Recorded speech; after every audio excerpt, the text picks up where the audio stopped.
can't stay in my outfit. What I'm gonna do if I really want to?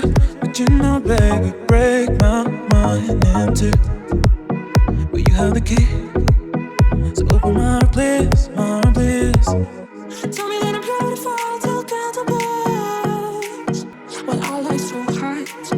I'm all what you got. I'm all what you got.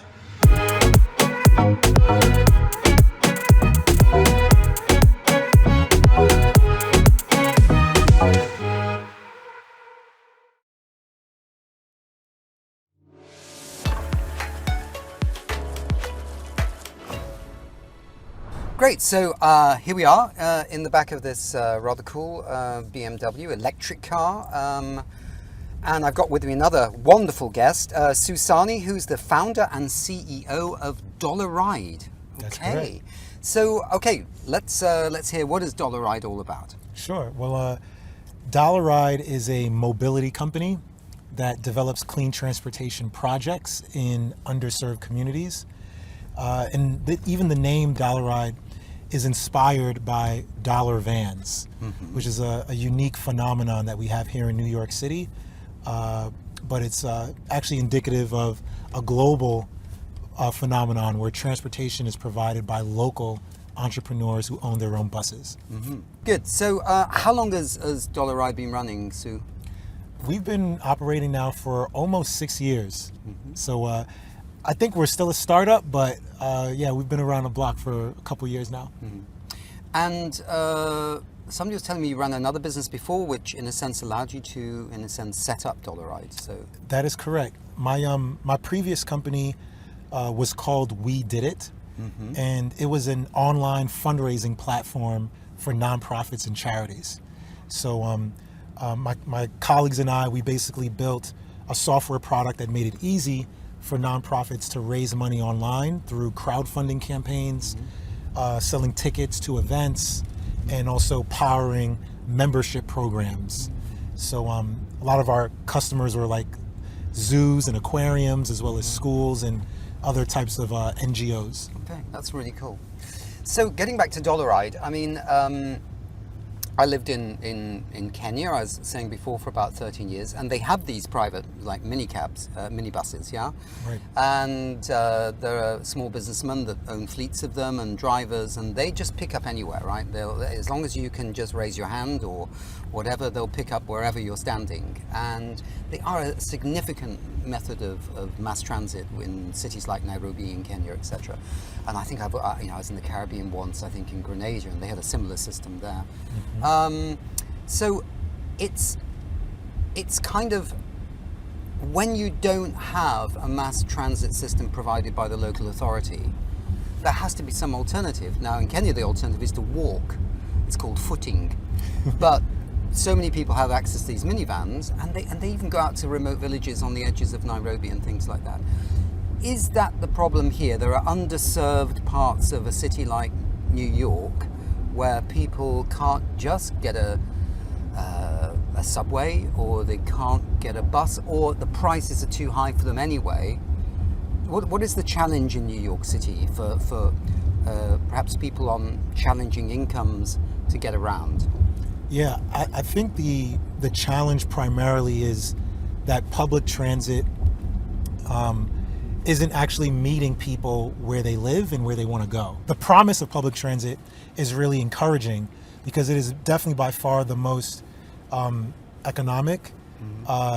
It's the most efficient, but we have more and more people, especially in New York, who are living in the outer boroughs than we did 20, 30 years ago. And that trend is only accelerating because the cost of living is rising. So it's harder to live downtown, or what would be Manhattan for New York City. But all of the subway lines and a lot of the bus lines are focused on getting you to Manhattan. So if you're a working class person, you come from an average earning family, you might end up living in the Bronx or in Queens or in Brooklyn. But public transit in those boroughs is not as good as it is in Manhattan. So because of this disparity, which is only getting worse and worse, you have things like dollar vans that are bridging that gap.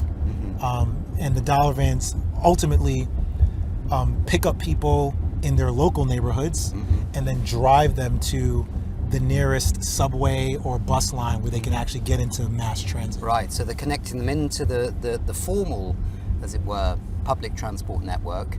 And it's interesting that you talk about this, because I live in Berlin. I'm British, but I live in Berlin in Germany.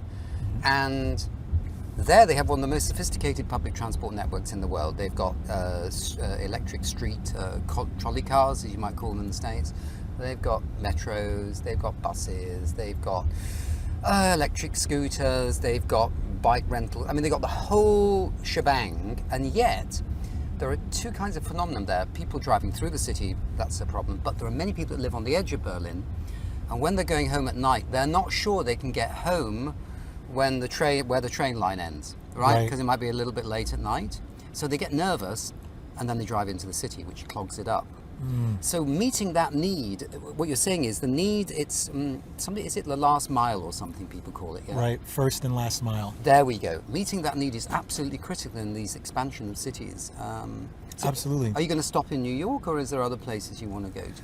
Well, we plan on expanding our service and our model to, dozens of other cities that have similar conditions or challenges that we found here in New York. So, for example, in Jersey City, right across the bridge, they too have an ecosystem of dollar van drivers, but they refer to their dollar vans as jitneys. In Miami, it's also the same thing. They're called jitneys. But essentially, you have similar conditions, a network of drivers who own their own buses and vans, and they're providing a local transportation service in the absence of public transit.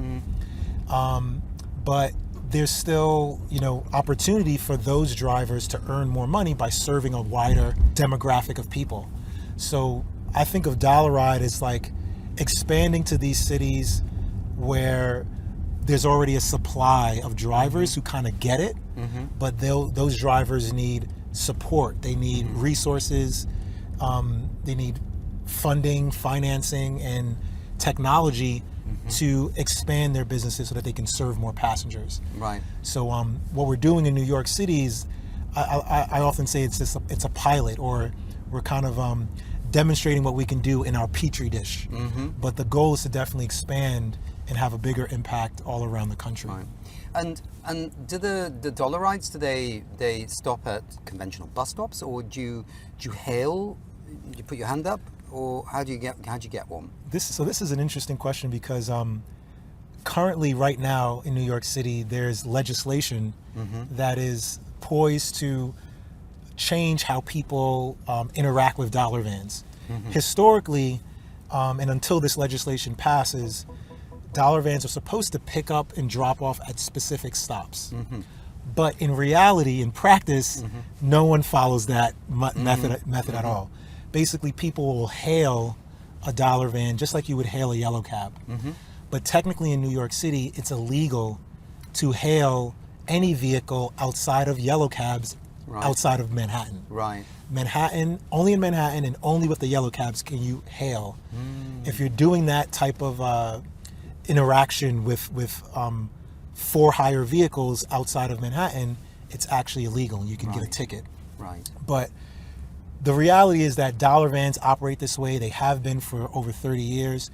So there's currently a street hail bill going through local city council right now that will now allow people to hail dollar vans, and there'll be no penalty if they were to do so. Right. So that's more flexible, much more flexible. It's much more human, right? Because, I mean, there are some cities where there are public transit networks that still keep going around and around, stopping at the same place, but the people maybe have got a little bit richer and they have a car now or something, and nobody uses the bus, right? Whereas you're thinking about underserved communities for mass transit, where people can actually get a dollar ride, and to hail would be much more flexible. Also, it would save the council as well for having to put up lots of signs saying "stop here," So Precisely. it's in everyone's interest. Yeah. Yeah, essentially what dollar van drivers and passengers do is they exhibit a dynamic transportation system without technology. So if you're watching or monitoring how these networks of drivers and passengers work, you'll see that they are adapting themselves to the demand of the service in real time. A driver is not going to stop randomly or programmatically at a stop if there are no passengers there. Why would he? And instead, a driver might slow down or even do a U-turn to pick up passengers if he sees a big congregation of them. So these are just natural things that we as humans do because we're adaptive. But I think what's really promising and interesting is that technology also allows us to adopt this sort of flexibility more easily. And that's what my company Dollaride has done over the years. We have built software that allows drivers and passengers to interact more seamlessly, Right. And allows them to stay safe while they're delivering their service and enjoying it. So I think policy is one way to affect change, but sometimes policy moves too slowly. Yeah, that's right. But the other mechanism we have is technology. And if we're responsible about it, that too can make a big impact. So is the technology a way that can people use their mobile phones to say to a Dollaride, I'm here, or please pick me up from there, or has it got to that point, or could that be something down the road? It's already gotten to that point. So maybe 3 years ago, we built a mobile application specifically for dollar vans in New York City, and it was wildly successful.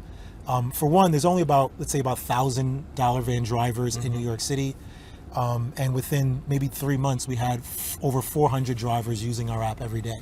Wow. And essentially, the app allowed drivers to display their whereabouts in real time. A passenger who would also have a passenger app could summon the driver by just pressing a button, as opposed to standing in the middle of the street and waving their hand. And we just brought what I think now we take for granted is like the Uber and Lyft sort of features. We brought that same sort of functionality to the dollar vans. Right. And I think that just demonstrated to us that this is a market that is hungry for innovation. And if we can provide it, it can make a big impact on people's lives in a very tangible, meaningful way. And by doing that and starting our company in that way, it garnered a lot of attention from the local authorities, government agencies, also larger institutions started recognizing the power of dollar vans and the ecosystem, and that allowed us to start working with the government and partnering with government to provide more programs that ultimately provide transportation to people in underserved markets. So how many people roughly do you think use it a day on average? Well, at our height, because this is also before the pandemic made things more challenging, there were about 100,000 users a day. These are passengers taking dollar vans, and that was with 413 drivers that were in our platform as well. And it's called Dollaride, but is it a dollar? So, or is that just the name of the company? That's just the name of the company. Today, the actual price to take a dollar van is probably $2 or $3, depending on what route you're on. And I think with inflation, the price of everything goes up. But historically, dollar vans were $1 when they started in the 1980s, and even in the neighborhoods, we still refer to them as dollar vans. The contribution you've made, so dollar vans have been around before, but the contribution is you brought them into the 21st century with the app and things like that. Correct. And this is the kind of real innovation of it, that they can be accessed by an app, and therefore they're more flexible and more relevant to the people that need to use them.